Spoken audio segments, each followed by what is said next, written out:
How to fix Siri not talking or working on any iPhone or iPad. Let's get started. First up, launch your settings. Now head over to the option of Siri and search. Open it. Here you will find the option of listen for. Click on it. Make sure you have set it to Siri or Hey Siri. After you check this, head back. Navigate to the option of Siri responses. Check in for the option of prefer spoken responses. Then open your control center and increase the volume of your device. After you do that, head back.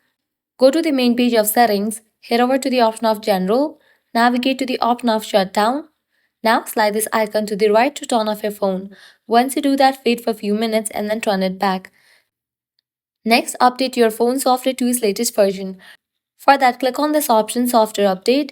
If any updates are available for your device, just update your phone software to its latest version. Next up, head back. If this solution doesn't work, what you can do is click on the option of Transfer or Reset iPhone.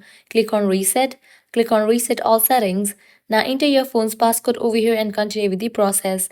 Applying these solutions, your problem will be fixed. So this way you can easily fix Siri not talking or working on any iPhone or iPad. If this guide was helpful, don't forget to like, share and subscribe to our channel. Thanks for watching.